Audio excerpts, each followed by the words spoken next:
As AI becomes more present in our lives and work, Where do you feel being still human matter most? Being genuine, being in that moment and intentional. Focusing on delivering a society that can provide the most happiness and the highest quality of life. Appreciating how imperfect we are. Being present, your friendships. How you can interact with people. Being an emotional creature. But AI can write your emails, plan your day, finish your sentences. So what's still yours? This is Still Human. Welcome to Still Human, a weekly podcast by Ocean Studio. Today I'm joined by Ewen Shengyao Huang, an MD candidate at National Taiwan University, whose research has analyzed the long-term immune fallout of COVID-19 across 97 million patients, investigate CRISPR gene delivery system for inherent blindness at Columbia, and co-built a FinTech equity research platform that landed in the Spanish startup accelerator, all before finishing medical school. Ewen, welcome to Still Human. So what's been on your mind lately, in the lab or like outside the lab? I think because I'm currently in a clinical rotation right now. So for the Taiwanese medical education, it's the last 2 years of the 6-year program. Right. So I think mostly my mind is occupied by patient care. And the insane amount to learn just about patient care and how to apply the knowledge we've learned in the prior 4 years into real world scenarios. Mm-hmm. Yeah. So right now I'm less focused on lab work or research, but more on the hospital side. Do you see that there's like a huge difference when you are like learning academically and like applying what you learn to the patient, applying that knowledge and talk with the patient? Does that like makes you feel anything? Yeah, of course it's very different because when during the first 4 years of academic learning, you just have to like score points, you have to know the most thing and you have to choose the correct answers, right, or the correct way in tests, right? Yeah. But it's very different when it's a like high stakes setting in the hospital or in a clinic or beside a patient's bed, So during that time, you really have to integrate the emotional or relational part of medical education, which is not taught well. I don't think so, because it is hard to teach that. Exactly. It comes with a lot of surprise when you are in a bedside setting. I could imagine. Patients will ask you a lot of surprising questions that you may not know how to answer.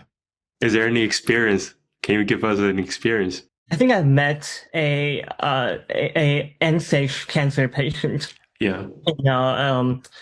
In the ward, hospital ward, and every day you can see his spouse, like his wife, coming to see him, and you can definitely tell that his spouse is very worried about her husband's situation. Mm-hmm. And every time she asks us whether we can save his life, but clearly because tumor has spread throughout the whole body, right? So based on my current knowledge of the most advanced medicine we can provide, it is almost impossible to just like save his life. It is just to prolong the survival. Mm-hmm. But later, when I talked to his wife more, I came to realize that the spouse's worry is not from just to want like maximal intervention to prolong her husband's survival as much as possible, but because she hasn't found like emotional closure with her husband. Right. And she talked about how they spent their time before her husband got cancer. They used to spend time in like concerts and like going out and traveling. Yeah, right. But now they cannot do that anymore.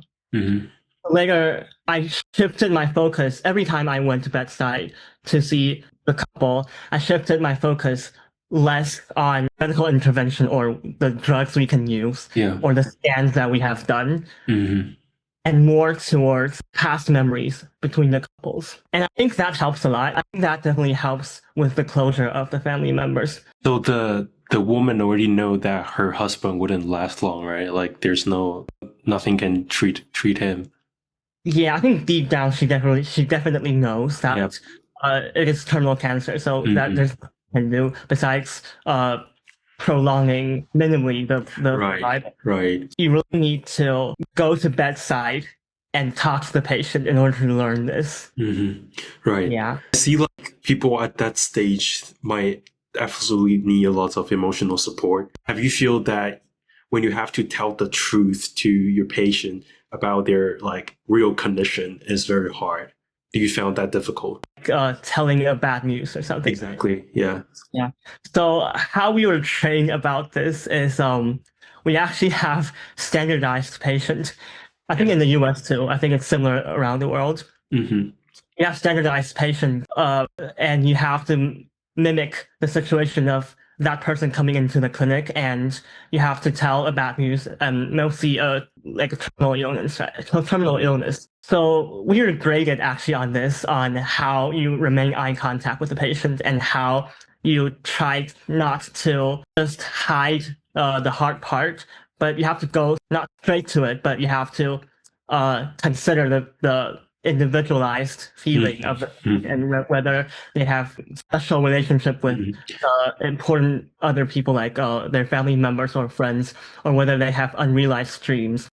So that's a really great like opening right there, having our audience to see what actually work in the real life in hospital and facing like the firsthand, seeing how patients going through and what's your experiences. I look up a little bit about your background, and you have worked with everything from CRISPR, delivery vectors, to financial valuation algorithms. How do you think about AI as a tools across those very different domains? So the research I've done in the past is mostly wet lab. Like wet lab, so that means it's bench work. You go to a lab in person physically, and you work with pipettes. Yeah. And you do cell cultures, because at that time, like generative AI isn't a thing yet, like isn't that widely commercialized yet. Yeah. So that part is mostly just very human, like somehow laborious bench work. So for that part, I don't think I use AI a lot. But because I studied 1 year in Berkeley, right, and I decided not to study biology or two medically related things, right? I wanted to try different things. So I ended up in business administration, and the financial tech, the FinTech startup you talked about is I joined a course which is about startups in Berkeley.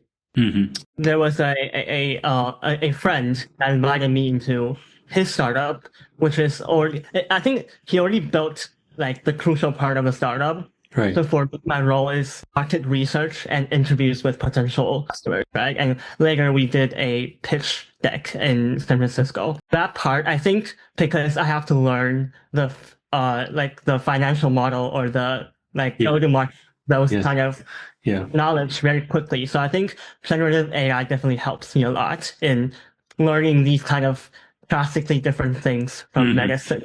100%. Yeah, and that applies also to the COVID research, because that is mostly on a computational biology side, which is a little bit of an integration between like computer science and medicine and biology too, and data science. So those parts I was very unfamiliar with. So I had to learn quickly. And so I use AI a lot in those parts just to learn, and also for debugging. I think you know more about that than I do.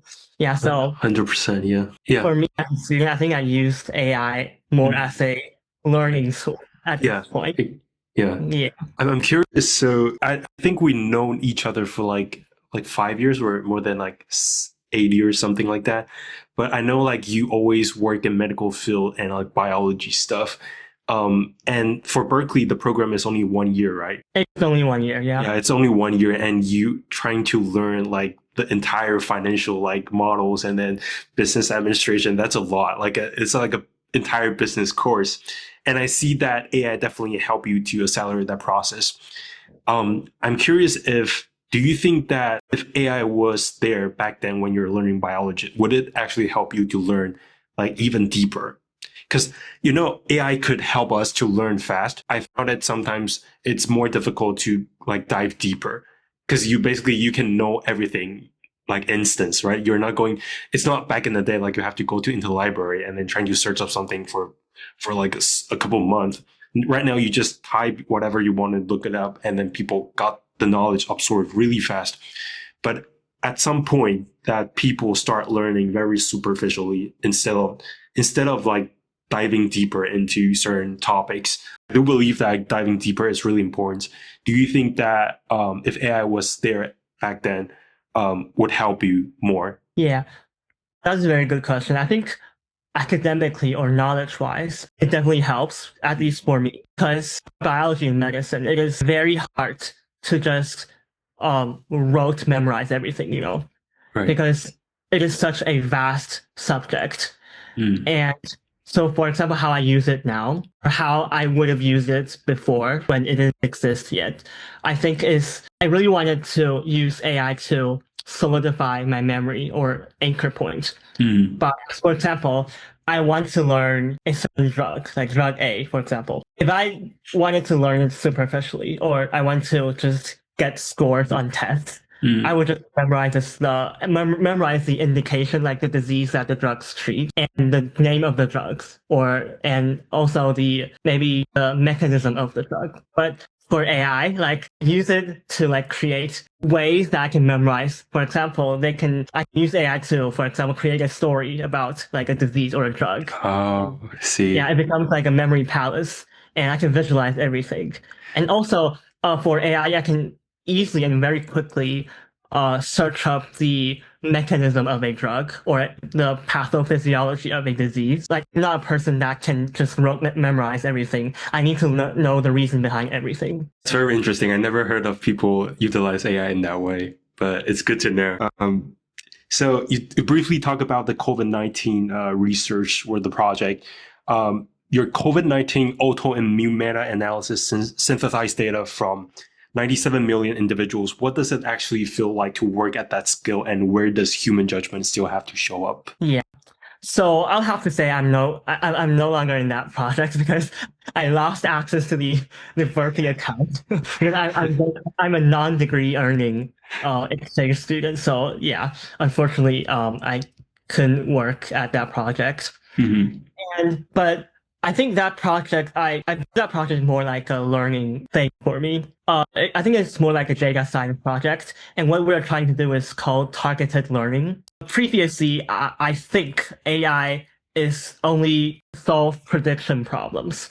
Yeah. So that means you have all kinds of input, maybe multimodal, like you have the patient's genomics, you have the patient's baseline illnesses, you have the patient's age, sex, and whatever. Yeah. And then also the drugs that the patients use. And then you're trying to predict whether, in this case, the patient will have long COVID after getting COVID for the first time, right? So these are prediction models that the AI were traditionally built on.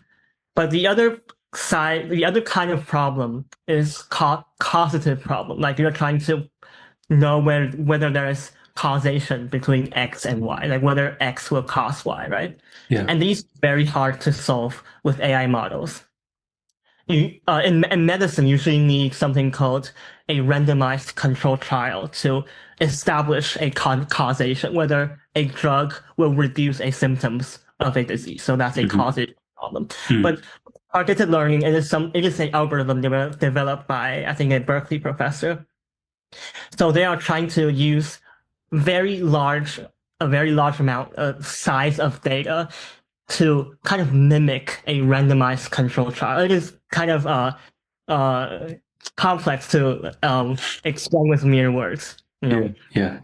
So they're trying to do this to establish whether certain drugs, for example, in my project, it is SSRI, which are drugs used for psychiatric disorders, whether those drugs will reduce the patient's symptoms should they have long COVID.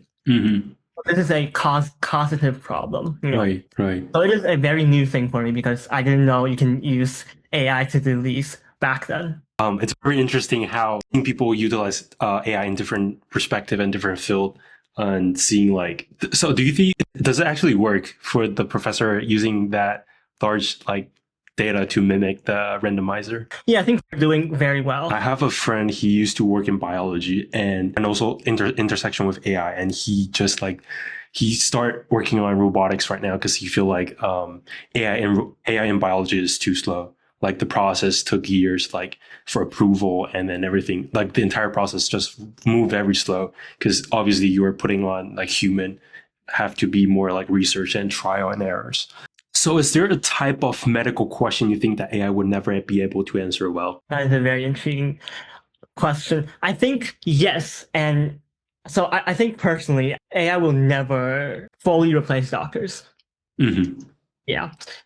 And that is because doctors are not just diagnosticians. They are not trying to, like, for example, chase every shadow on scans and like learn everything the medicine has to provide, or provide the most accurate prediction or that diagnosis, right? Mm-hmm. So a thing that our very successful doctors, the seniors, has taught us in NTU Medical School is that a good doctor can know what to talk to the patient and can know the prognosis of the patient just by looking at the patient. Mm-hmm. For example, you can know how the patient walk into the clinic, how the patient talk, the color of their skin, how they dress themselves. And these are very hard to mimic if you want to replace doctors fully by AI, right? Mm-hmm. For example, as I said, like a patient will say one thing, but they actually mean another. And I think AI is very good at, for example, I think now the application is mostly on radiology and pathology, like image recognition. Mm-hmm. You know, Yeah. maybe I think traditionally using like a CNN model, right? Right. And it is very good at giving like personalized advice based on the current scientific concepts. For example, I can know whether a patient taking 100 different kinds of drugs, whether there's like adverse drug interaction, or whether the patient's baseline conditions can predict a certain prognosis. These kinds of stuff AI is very good at. I 100% agree with you. And I think you explained it really well, that how AI is not going to replace in medicine entirely. You mentioned about AI is really good at cross-reference, right? Because a human doctor wouldn't able to know the entire medicine field because there's basically too complicated and too many stuff. But AI might be really good at like taking some data right there, taking knowledge and cross-reference might give you the best solution. But where the doctors will still be important is all those observing part, or like those like human connection part. As you say, like when the patient walk in the doors, just observe what they wear and what their facial expression and what they say might imply A when they're saying B. There's those like little implication, little stuff might add up to the more accurate symptom that from the patients. It's very convincing to me. So what hasn't worked the way you thought it would, like in research, in startup, or like in clinical work? You mean hasn't worked? Hasn't worked, like maybe like bottleneck, or like some really difficult stuff that you just like struggle a lot. Yeah. In my current stage, I think imposter syndrome is a very rampant thing among young doctors to be, because we see those very successful attending physicians. They just like they're doing crazy stuff, right? Like doing studies, and they are interacting with patients. Especially in Taiwan, we have a very large patient population. Like you have to see like tens or even up to 100 patients per day. I don't think it's only applied to doctors then. I think it's all the younger generation where like I feel like everyone have that imposter syndrome. That is true. And especially medicine is very high stakes. So yeah, you don't want to do harm to patients, right? You only know certain things. So you only know a part of medicine, and then you cannot imagine yourself 5 years later becoming a fully fledged doctor and responsible 100% for your words and your action and what drugs to give and where to cut. So yeah, it is very hard to imagine that. Yeah. I can see that. So another question is, the physician, scientist, entrepreneur, and archetype sounds like very aspirational. What does it cost? Like going from different, so disparate field, moving around, what does it cost you? Yeah. So for the entrepreneurship side, I don't think I am that into like starting up a company because I've tried that like in Berkeley. Like only I think I only saw the iceberg, the tip of the iceberg of entrepreneurship. But I don't think I'm a entrepreneurship person in that sense. The part of entrepreneurship I'm interested in is, for example, venture capital. Like I like to see like connect founders with like potential investors, right? Because I have the scientific knowledge. So for example, I can go to a pitch deck of like biotech companies and I can probably know a little bit about what those companies are actually doing than the general population. Yeah. And then I can identify whether these kind of companies are good like investment targets, right? Right. You know like what you should focus on, but like you also want to experience something new, right? So like what is the friction right there when you like have that very curious mind, want to explore everything, but obviously you have to focus on something. That's actually a problem for me, like because I am easily interested in stuff that I wasn't interested in before. Like I think I'm an inquisitive person and also a curious person. So I think you really have to find a common ground. You really want to identify what is the most crucial step, the first step, right? And for me, that is to maybe get a license to practice medicine. And then you can think about, because in the US, a lot of doctors, they get themselves into different fields, like the industry and also the finance industry or the venture capital that I mentioned. So I think with that first step anchored down, the friction become less noticeable. Are you implying you're ready to come back? Yeah, maybe I'm thinking about it, but yeah. But the visa issue is definitely a thing. Do you have to retake the entire exam to get the license? Yeah, we have to take the steps, the USMLE steps. Okay. Yeah, but the good thing is you don't have to redo the MD degree again. Okay, which is good. Expensive. So has there been a moment where you seriously questioned whether the breath was worth it? Have you ever questioned yourself? Yeah. I don't think so, because I think we're young, so we should try as many things that may remotely interest us as possible. You know? And I think if your family support you, I'm very lucky to be born in a family that supports me whatsoever. And a lot of people don't have that privilege. Like they have to work, they have to get a secure job, they have to become as fast as possible the breadwinner of the family, right?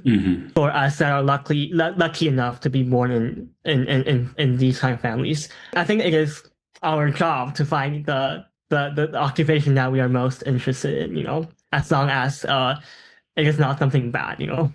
So I don't regret doing that. I think the step that I took that is farthest from my comfort zone right now is to do the exchange year, because after I return, I'm 1 year under, right?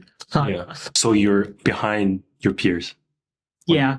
Also, I have like most of my friends are from my previous class. Yeah. So I think that step is definitely a crucial one that is outside of my comfort zone a little bit. And also I study in a field that is completely different from medicine, biology. So I don't think I regret it. I think retrospectively it is one of the best decisions I've ever made. I think it's always better to go broad and then like trying to dive deep, like cross out the thing that you don't like on the list, especially when we're still young.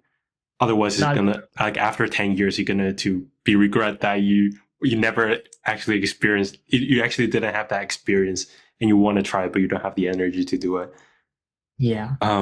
What does a physician executive look like to you, and is that the path you're building toward? A physician executive? like a physician, you being like a upper level, like a physician at the executive level.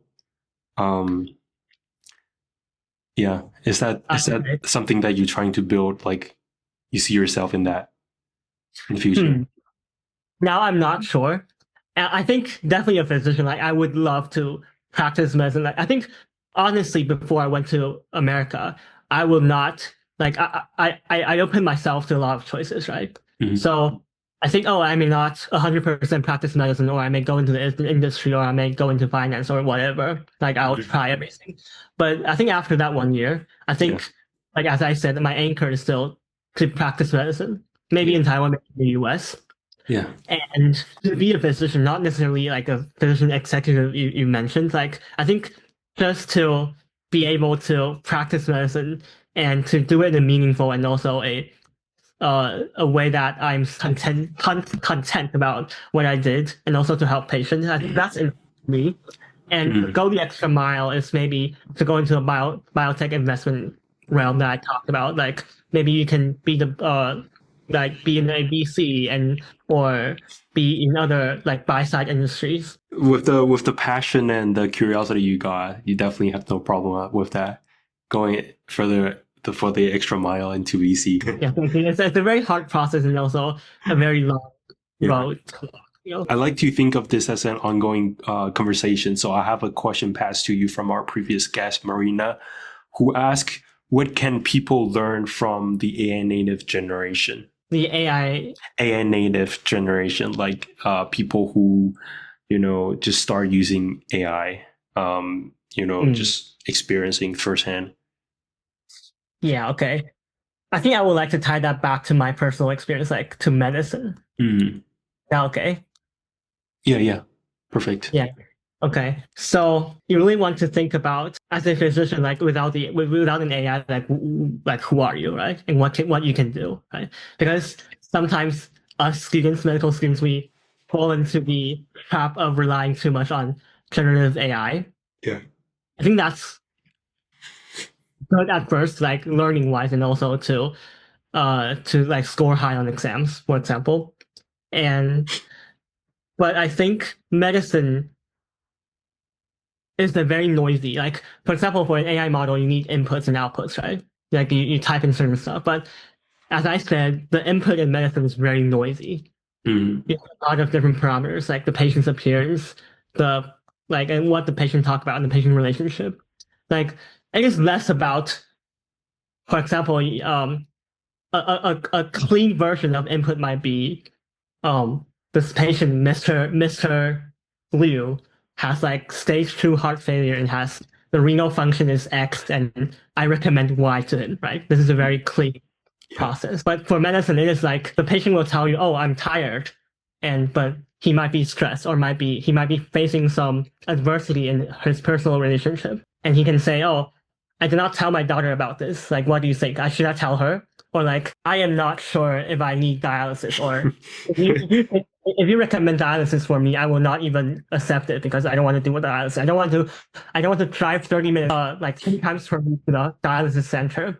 Yeah. And also, I say I understand your recommendation, but actually I do not. Like, it is a very noisy input, So that's why I think we shouldn't rely too much on generative AI. We should really focus on the bedside interaction with the patient, and also to know what the patient is implying in clinical practice, and to train your eyes and ears and feelings to that, Yeah, exactly. I love how you bring everything together with these questions, because the reason I start this podcast is because of that exactly same questions. I start asking myself, who am I without AI? The exact question you just asked me. I tried to learn AI for like 2 years ago, and I just spent everything, and I feel like, oh, AI is so good. Like I learned everything so fast. I started doing project. I started building app. I don't know how to code, but like the AI do the heavy lifting. I'm just like throwing in my ideas and I build lots of stuff. But after 2 years, I feel like, who am I without AI? And I really love those conversations with, I'm talking to people, like human to human connection. No matter how technologies evolve, that human connection, that who you are components, it's still remain the most important parts, despite anything else. So you've been in rooms with patients who are losing their sight and enrolling in experimental trials. How do you hold that alongside the meta-analysis? The thing talked about the ophthalmology observership I did in Colombia is outside of the meta-analysis I did. So for meta-analysis, I did that with my friends and my classmate in NCU. Oh, and that was about the eye doctor part. I think that part is really eye-opening for me because not pun intended eye-opening, but because the doctor I observed under in Colombia, he was a expert in inherited retinal diseases. So retina is the part that's at the back of your eye that senses the light. And these kind of diseases are very, very rare, but very, very devastating. Like often you have perfect eyesight, maybe at the 20s or the 30s, and then suddenly you have narrower and narrower, like your visual field, and you lose your sight. Tunnel vision, and then you might completely lose your eyesight, right? And that is the first time that I directly faced patients with such devastating diseases, because before that, as I mentioned, the previous 4 years are mostly academic learning, right? So you literally can see the patients going through that process of grief and maybe denial and then acceptance. So I think that for me is a huge learning point alone, because you get to see real patients going through that process. And also they are trying to beg the doctors to enroll them into clinical trials, because those drugs after FDA approval will cost maybe $1 million or more. But by being enrolled in clinical trials, the pharmaceutical companies will pay for the drugs. But the other thing is they might be assigned to the placebo group, and they may be receiving not the drug, but the placebo. So that is a very heartbreaking. What exactly is that? How does that work?